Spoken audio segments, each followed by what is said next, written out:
meditation is supposed to be fun. It's a kind of grooving with the eternal now, and brings us into a state of peace where we can understand that the point of life, the place where it's at, is simply here and now. Welcome to the Pause with Pythian podcast. Breathe in, tune in, and let's take a sacred pause together. I'm your host, Pythian Priestess. The time is now. Let us begin. Hello, mystics. When you sit down to meditate, do you find yourself restless and distracted? Sometimes it can be really hard to ease into a deep centered state where meditation truly begins. And that's why today I'm going to teach you about induction. Induction is the process of guiding yourself into a meditative state, or a self-hypnosis in a way. It's the training of your mind and your body to recognize the shift from everyday awareness, everyday life, into a deeper moment of self-reflection. And while every meditation session is different, developing a ritual induction will help you create consistency in your practice. So first, let's start with what is an induction? Why does it matter? And how do you craft one that works for you? I'm pulling partly from a book called Breaking the Habit of Being Yourself by Dr. Joe Dispenza. Dr. Dispenza writes, simply put, we teach people how to change their brainwaves. Induction prepares you to enter into a coherent brainwave state that is conducive to meditation. And induction isn't just about getting comfortable. It's about creating a signal to your mind and body that you're stepping into a different state of consciousness. So the first step to any induction is your posture. While you may choose to sit differently for different types of meditation, whether it's a body scan, a guided visualization, or something else, your body needs to be able to recognize a formal meditation posture as a cue to the brain to settle in for meditation. I personally like sitting with my back against a chair, so I feel supported with my feet on the ground. Focus on stability. You don't want to be teetering or struggling to stay upright or slouching over. You want your posture to also be sustainable. Your sitting position should be comfortable enough to maintain without necessary strain. Your sitting posture needs to be aligned. Your spine should be upright to allow the energy to flow freely. In Eastern traditions, meditators are often encouraged to sit like a mountain, meaning you are still, grounded, and unwavering. Some people prefer the lotus position, but this pose takes a while to sit in. You have to train your hips and your muscles to sit in that position. It requires a degree of flexibility that I certainly have lost because I haven't been sitting in lotus meditation for almost 10 years now. Don't sit in lotus pose because you think you're supposed to. If you force it, you could strain yourself or cause bodily harm. Do not sit in lotus pose because you think it is the best or because it's what you're supposed to do. You can really hurt yourself. Do not force yourself into lotus pose. You want to find a posture that is natural but intentional. So let's take a second right now of being mindful as we are sitting. I want you to place your back against a support, whether that's a pillow on your couch, whether it's the back of a chair.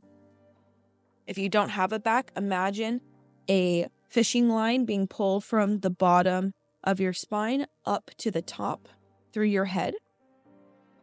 Feel your thighs against the seat, and if possible, rest your feet on the floor.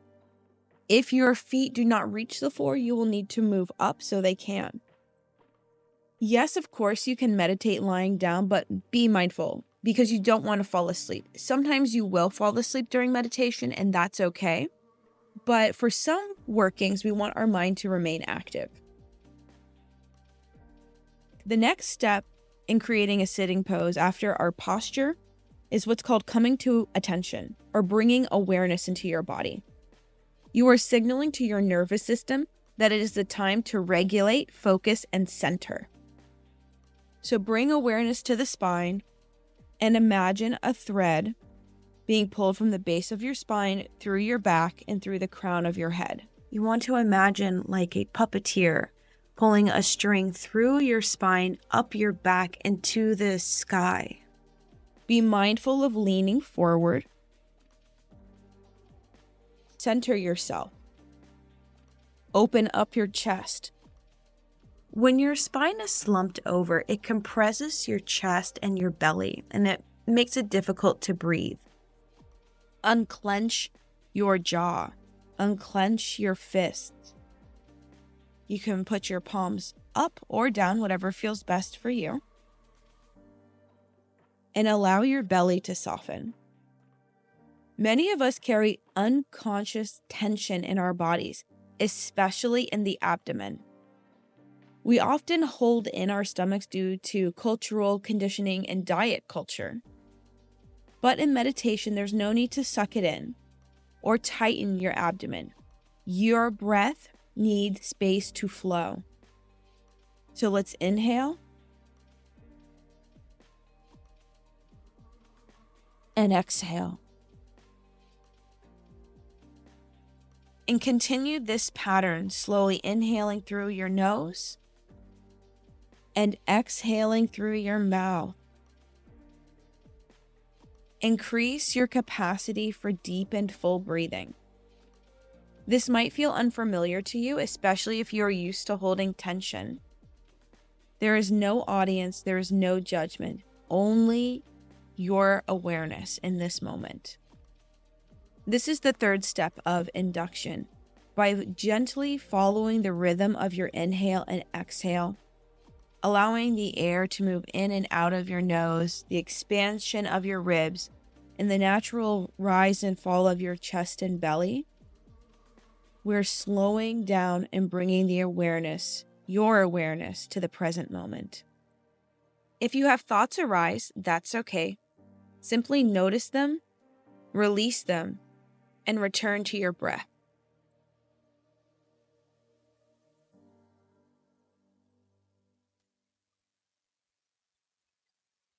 At this time, some people like to use bells, incense, or candles to reinforce the ritual aspect of the meditation. And while these things certainly can be helpful, they're not always readily available. And your most reliable tool will always be focusing on your breath. You have just completed the warm-up before the meditation exercise. Just like a muscle, we need to warm it up before we go to the gym. Some people are able to enter a meditative state very quickly, almost instantly. But for most of us, it takes a few minutes. Give yourself 3 to 5 minutes to settle into your body and bring your awareness to the present moment. With time and practice, this will shorten, and eventually your mind will be able to slip into meditation with ease. That is why we create an induction, bringing that awareness to your mind that you are going into a meditative state to refocus and realign. One of the ways that I enjoy deep meditation and relaxation is through imagery. I like using active imagination, such as traveling through space or walking into the earth, floating in water. This helps my brain go into a more receptive state. In the guided meditations that I do here at Pause with Pythian, I lead you through a visualization induction, bringing you to relax the body and then bringing you through either the earth or through space to help put your mind in a different brainwave state. Imagination is a powerful spiritual tool. While many people associate imagination with fantasy or fiction, in reality, imagination is a gateway to the divine. It is the energetic highway that allows us to interact with the divine. You see this in traditions across the world. From shamanic journeying to Tibetan Buddhism, visualization is often used as a bridge between the physical and spiritual realms. I know that a lot of us struggle with creating a routine. It's difficult when we try to fit spirituality in with our life. But a part of creating a spiritual lifestyle is that it is the basis of your life. Meditation enables you to do parts of your life better. So instead of making it a chore and approaching it as something that you have to do, I personally think it's helpful to view meditation as a preparation to tune my body to work better within the physical realm. Meditation is a place for my mind to relax, to cleanse itself, to remind myself that I am a spiritual being in a physical vessel. And over the last 10 years, I've constantly used the same cues, my posture, my breath, my awareness, so I can create that mind-body connection, allowing me to seamlessly transition into meditation. So over time, you won't feel so forced because your body will simply recognize the signals and follow. There are many different ways to do a meditation induction. And essentially what this is helping you go deeper into the relaxation. I invite you to experiment. Try different breathwork patterns. Try different visualizations and see what resonates. This is why it's really important to keep a magical journal. I promise you, you think you're going to remember everything, but you will not. I know this from personal experience. So whether you use your phone app for a journal, whether you have a physical journal that you write with a pen, use it. You are the greatest experiment that you have in your life. So give yourself the tools to navigate this life. And remember, breathe deep, stay present, and let your light shine.